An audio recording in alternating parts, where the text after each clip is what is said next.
നമസ്കാരം. മലയാളി വാർത്ത ഇൻസൈഡിലേക്ക് സ്വാഗതം. വീണ വിജയനെ എൻഫോഴ്സ്മെൻറ്റ് ഡയറക്ടറേറ്റ് വെറുതെ വിടില്ല. ഇപ്പോഴിതാ രണ്ടാം തവണയും ചോദ്യം ചെയ്യലിന് ഹാജരാകണമെന്നാവശ്യപ്പെട്ട് എൻഫോഴ്സ്മെൻറ്റ് ഡയറക്ടറേറ്റ് സമൻസ് നൽകി. ഈ മാസം 29-ന് വീണ്ടും ഹാജരാകണം. നേരത്തെ ചോദ്യം ചെയ്യൽ കഴിഞ്ഞ് വീണ മടങ്ങുമ്പോൾ വീണ്ടും ചോദ്യം ചെയ്യലിനായി വീണ വിജയനെ വിളിപ്പിക്കുമെന്ന സൂചനകൾ പുറത്തു വന്നിരുന്നു. 29-ാം തീയതി വീണ വിജയൻ ചോദ്യം ചെയ്യലിന് കൊച്ചി ED സോണൽ ഓഫീസിലെത്തുമ്പോൾ എന്തായിരിക്കും സംഭവിക്കുക? ഏറെ ആകാംക്ഷയോടെയാണ് കേരളം ഇത് നോക്കിക്കാണുന്നത്.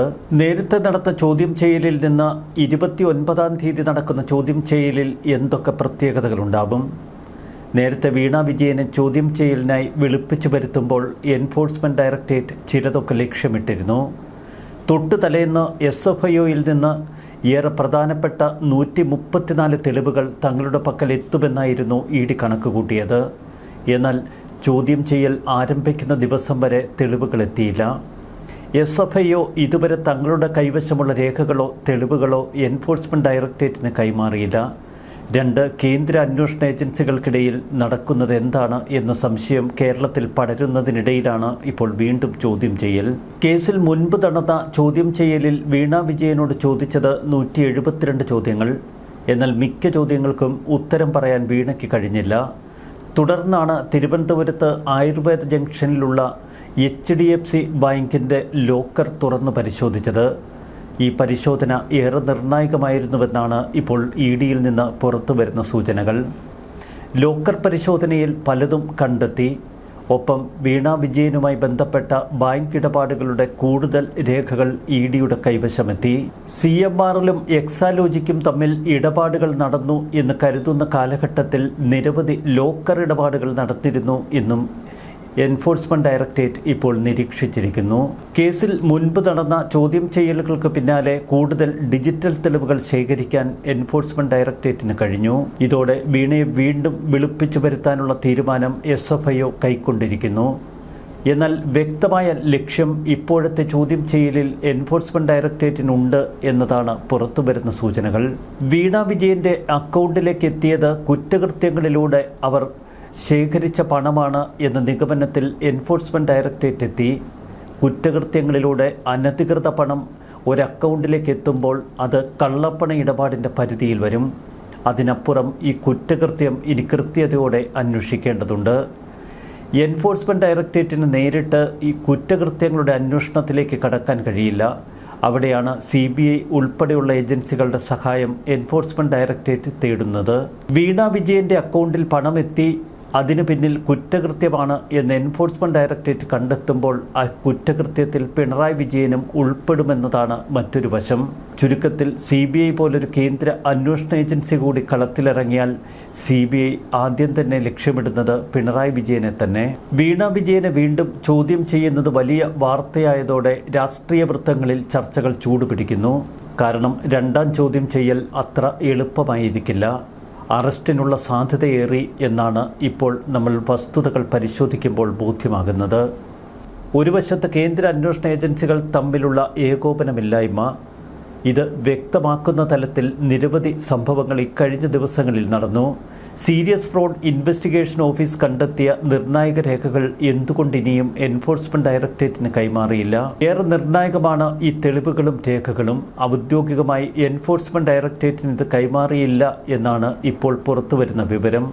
ഈ കേസുകളുമായി ബന്ധപ്പെട്ട രേഖകൾ എൻഫോഴ്സ്മെൻറ്റ് ഡയറക്ടറേറ്റിന് കൈമാറാൻ കോടതി അനുവദിച്ച 10 ദിവസ സമയപരിധി ഇതിനകം തന്നെ കഴിഞ്ഞു.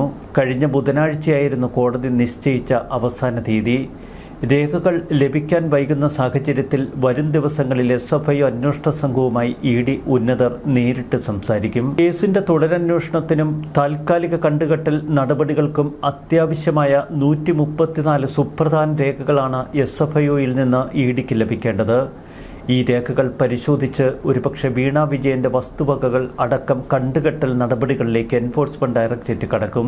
SFIOയിൽ നിന്ന് ഔദ്യോഗിക രേഖകൾ പൂർണ്ണമായി കൈപ്പറ്റിയതിന് ശേഷം മാത്രമേ വീണയെ വീണ്ടും വിളിപ്പിക്കുന്നതിനുള്ള തീയതി പ്രഖ്യാപിക്കൂ എന്ന് എൻഫോഴ്സ്മെൻറ്റ് ഡയറക്ടറേറ്റ് നേരത്തെ സൂചിപ്പിച്ചിരുന്നു. എന്നാൽ രാഷ്ട്രീയ പശ്ചാത്തലവും കേസിന്റെ അടിയന്തര സ്വഭാവവും കണക്കിലെടുത്ത് രേഖകൾ വരും ദിവസങ്ങളിൽ ലഭ്യമാക്കും എന്ന ഉറപ്പിൽ വീണ വിജയന്റെ ചോദ്യം ചെയ്യൽ 29-ാം തീയതി തീയതി ഇ.ഡി. നിശ്ചയിച്ചു.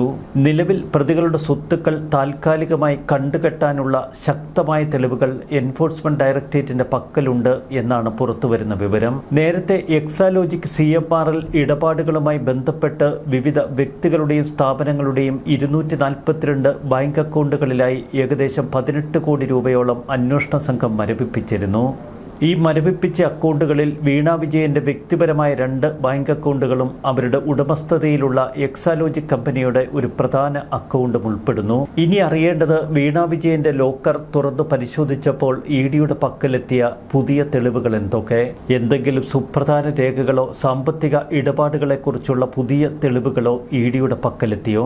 രണ്ടാം തവണ വീണ വിജയനെ വിളിപ്പിച്ച് ചോദ്യം ചെയ്യുന്നത് ലോക്കർ പരിശോധനയ്ക്ക് ശേഷമാണ് എന്നത് ശ്രദ്ധേയം. ഈ മാസം 17-ാം തീയതിയായിരുന്നു ഇ.ഡി. വീണ വിജയന്റെ ബാങ്ക് ലോക്കർ തുറന്ന് പരിശോധന നടത്തിയത്. ചോദ്യം ചെയ്യലിന് എത്തുമെന്നാണ് ഇപ്പോൾ എൻഫോഴ്സ്മെന്റ് ഡയറക്ടറേറ്റിനെ വീണ അറിയിച്ചിരിക്കുന്നത്. ആദ്യഘട്ട ചോദ്യം ചെയ്യലിൽ ലഭിച്ച മറുപടികളിൽ പലതും തൃപ്തികരമായിരുന്നില്ല എന്ന് എൻഫോഴ്സ്മെന്റ് ഡയറക്ടറേറ്റ് പറയുന്നു. CMRLന് ഏതെങ്കിലും തലത്തിലുള്ള സേവനങ്ങൾ നൽകിയതുമായി ബന്ധപ്പെട്ട തെളിവുകളൊന്നും ഹാജരാക്കാൻ വീണ വിജയന് കഴിഞ്ഞില്ല.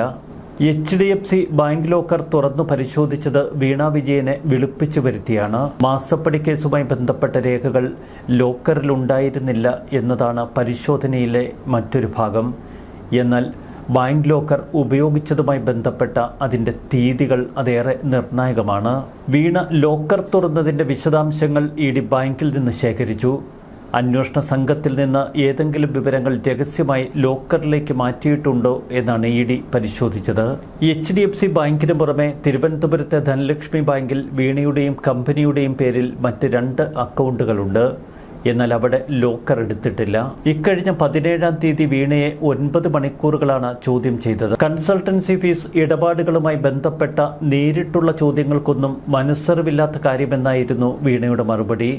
എക്സാലോജിക് കമ്പനിയുടെ കൺസൾട്ടൻസിയുമായി ബന്ധപ്പെട്ട ഫയലുകളൊക്കെ ബംഗളൂരു എക്സാലോജിക് ഓഫീസിലാണ്, തൻ്റെ പക്കലില്ല. അന്നത്തെ പല കാര്യങ്ങളും ഓർക്കുന്നില്ല എന്ന മറുപടിയാണ് വീണ നൽകിയത്. വീണയുടെ മൊഴിയിൽ ഏറെ പൊരുത്തക്കേടുകൾ. മറുവശത്ത് നിർണായകമായ പല തെളിവുകളും ഇ.ഡിയുടെ കൈവശമെത്തി. അതിനിടയിലാണ് SFIOയിൽ നിന്ന് ഏറ്റവും സുപ്രധാന തെളിവുകളും ഇ.ഡിയിലേക്ക് എത്തുന്നത്. വീണ വിജയനെതിരായ കേസ് അട്ടിമറിക്കപ്പെടുമോ എന്ന ആശങ്ക പരക്കെ കേരളത്തിനുണ്ടായിരുന്നു. അതിനിടയിൽ രണ്ടാം ചോദ്യം ചെയ്യലിൽ വീണയെ അറസ്റ്റ് ചെയ്താൽ അത് പിണറായി വിജയനിലേക്കുള്ള ഏറ്റവും അടുത്ത വേഗമേറിയ ലക്ഷ്യസ്ഥാനത്തേക്കുള്ള യാത്രയായിരിക്കും. വീണ വിജയൻ കുറ്റകൃത്യങ്ങളിലൂടെയാണ് ഈ പണം സ്വീകരിച്ചത് എന്ന് എൻഫോഴ്സ്മെന്റ് ഡയറക്ടറേറ്റ് ഏറെക്കുറെ സ്ഥിരീകരിക്കുന്നു. അങ്ങനെയെങ്കിൽ കുറ്റകൃത്യങ്ങളുടെ സൂത്രധാരനിലേക്ക് ഇനി അന്വേഷണം നീളും. ചുരുക്കത്തിൽ ഏറെ നിർണായക ഘട്ടങ്ങളിലേക്ക് അന്വേഷണം കടക്കുന്നു. വീണ വിജയന്റെ രണ്ടാം ചോദ്യം ചെയ്യൽ അത്ര സുഗമമായിരിക്കില്ല എന്ന് വ്യക്തം. ന്യൂസ് ഡെസ്ക് മലയാളി വാർത്ത ഇൻസൈഡ്.